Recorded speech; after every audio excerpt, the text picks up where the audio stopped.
السلام علیکم طلباء، کیسے ہیں آپ؟ امید آپ سب خیریت سے ہوں گے۔ اس سے پہلے ہم نے چچا چھکن کا جو ہے وہ سبق پڑھا تھا اور اس میں ہم نے دیکھا کہ کس طرح انہوں نے جو ہے وہ تیمارداری کی تھی اور کیا کیا غلطیاں انہوں نے سر انجام دی۔ تو اب ہم جو ہے چلیں گے اس سبق کی مشق کی طرف اور اس کے جو ہے وہ سوالات دیکھیں گے، اس میں کیا کیا سوالات دیے گئے ہیں۔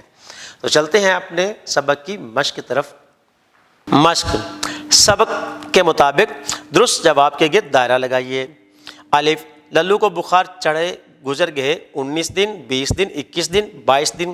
درست جواب ہے 21 دن۔ ب: چچی جان جھاواں چچا کے ہاتھ میں پکڑ کر چلی گئیں غسل خانے میں، باورچی خانے میں، صحن میں، کمرے میں، باورچی خانے میں۔ ج: چھٹن کے ہاتھ چچی نے بھجوائے انار کے دانے، امرود، مالٹے، سیب۔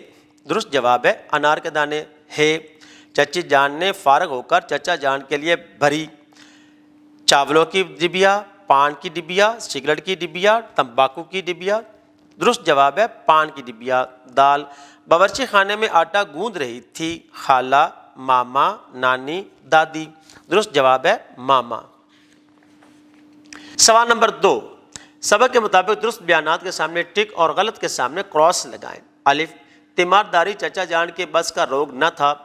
درست۔ ب: چچی جان کو 2 ہفتے کی محنت نے ادموا کر ڈالا۔ درست۔ ج: کچھ دیر میں ہی چچا کی تیمارداری کا جوش سرد پڑ گیا۔ درست۔ دال: سرہانے میز پر جگ میں دوا پڑی تھی۔ غلط۔ ہ: چچی جان باورچی خانے کے کام سے فارغ نہ ہوئی۔ غلط۔ سوال نمبر 3، دیے گئے سوالات کے مختصر جوابات تحریر کیجیے۔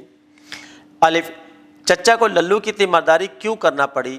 کیونکہ انہوں نے چچی کو باورچی خانے جانے کا کہا، وہ جھاواں چچا کو دیکھ کر باورچی خانے میں چلی گئیں۔ ب: چچی نے کیوں کہلا بھیجا کہ للو کو سونے نہ دیا جائے؟ جواب: اس لیے کیونکہ للو کو دوا دینا تھی۔ ج: چھٹن کیوں ہنس پڑا؟ جواب: چچا کو دوا شیشی میں ڈالتے دیکھ کر چھٹن کی ہنسی نکل گئی۔ دال: چچا دودھ کی دیگچی اٹھا کر اپنے کمرے میں کیوں گھس گئے؟ جواب: کیونکہ دیگچی میں پان کی پیک چلی گئی تھی، اس لیے دودھ خراب ہو گیا تھا۔ سوال نمبر 4، دیے گئے سوالات کے تفصیلی جوابات تحریر کیجیے۔ اساتذہ کرام تختہ بورڈ پر ان سوالات کے جوابات لکھ کر جو ہے بچوں کو کاپی پر نقل کروائیں تاکہ وہ بار بار انہیں پڑھیں اور یاد کر سکیں۔ 5، چچا چھکن کے بارے میں گروہی صورت میں بات چیت کریں۔ ہر طالب علم بتائے کہ اسے چچا چھکن کی کون سی بات بہت عجیب لگی۔ اساتذہ کرام گروہ بندی کریں بچوں کی اور ان سے پوچھیں کہ انہیں کون سی بات اچھی لگی۔ اس سے یہ بھی اخذ ہو جائے گا کہ کس کس بچے نے دھیان سے سبق پڑھا اور یاد کیا۔ 6، سید امتیاز علی تاج نے اپنے مضمون چچا چھکن نے تیمارداری کی میں چچا چھکن کا مرکزی کردار پیش کیا ہے، آپ کو یہ کردار کیسا لگا؟ یہ بھی اساتذہ کرام بچوں سے پوچھیں اور ان کی رائے لے کر ان کو جواب لکھوائیں۔ لفظوں کا کھیل۔ 7، دیے گئے محاورات کو اپنے جملوں میں اس طرح استعمال کیجیے کہ ان کے معنی واضح ہو جائیں۔ جوہر دکھانا، ادموا کرنا، باتیں گول کرنا، ہاتھ پاؤں پھولنا، ٹس سے مس نہ ہونا، بھڑاس نکالنا، تاؤ کھانا، حواس بحال ہونا۔ اساتذہ کرام ان محاورات کو جملوں میں تختہ بورڈ پر لکھیں اور بچوں کو کاپی پہ نقل کروائیں تاکہ وہ انہیں یاد کر سکیں۔ زبان شناسی۔ فعل ماضی۔ فعل ماضی وہ فعل ہے جس میں کسی کام کا کرنا یا ہونا گزرے ہوئے زمانے میں پایا جائے۔ مثالیں: امی جان نے روٹی پکائی، ہم نے اسکول کا کام کیا۔ اوپر دی گئی مثالوں میں کیے گئے کام گزرے ہوئے زمانے میں ہو چکے ہیں، اس لیے پکائی اور کیا فعل ماضی ہیں۔ فعل ماضی کی اقسام۔ فعل ماضی کی درج ذیل اقسام ہیں: نمبر 1، فعل ماضی مطلق، فعل ماضی قریب، فعل ماضی بعید، فعل ماضی استمراری، فعل ماضی شرطیہ، فعل ماضی شرطی یا تمنائی۔ فعل ماضی مطلق۔ فعل ماضی مطلق ایسا فعل ہے جس میں گزرا ہوا زمانہ تو موجود ہو لیکن یہ واضح نہ ہو کہ وقت تھوڑا گزرا یا زیادہ۔ ناصر آیا، نادیہ روئی، نادر نے خط لکھا۔ بنانے کا طریقہ: مصدر کی علامت نون الف نا دور کر کے کبھی صرف الف اور کبھی یا بڑھا دی جاتی ہے، جیسے بھاگنے سے بھاگا۔ وضاحت: اوپر دیے ہوئے جملوں میں کیے گئے کام گزرے ہوئے وقت میں کیے گئے ہیں لیکن یہ واضح نہیں ہے کہ یہ کام کب کیے گئے، اس لیے یہ جملے ماضی مطلق کے ہیں۔ نمبر 2، ماضی قریب۔ ایسا فعل جس میں کام کا ہونا قریب کے گزرے ہوئے زمانے میں پایا جائے فعل ماضی قریب کہلاتا ہے۔ مثالیں: وہ سویا ہے، خالد آیا ہے۔ بنانے کا طریقہ: ماضی مطلق کے بعد ہے لگانے سے فعل ماضی قریب بن جاتا ہے۔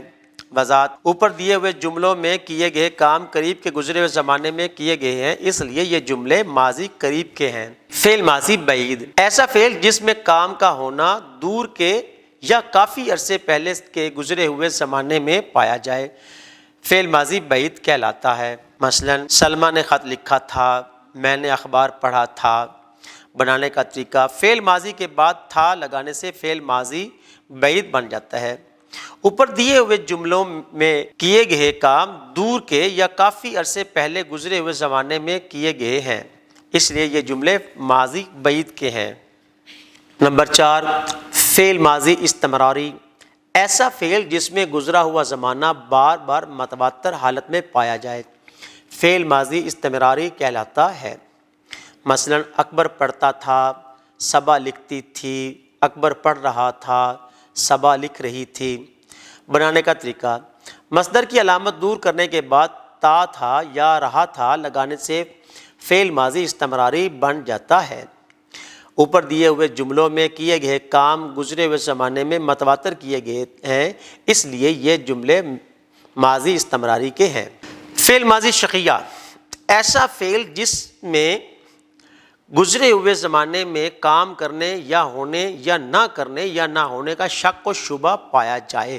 مثلا صبا نے خط لکھا ہوگا، حامد آیا ہوگا۔ بنانے کا طریقہ: ماضی مطلق کے بعد ہوگا لگانے سے فعل ماضی شقیہ بن جاتا ہے۔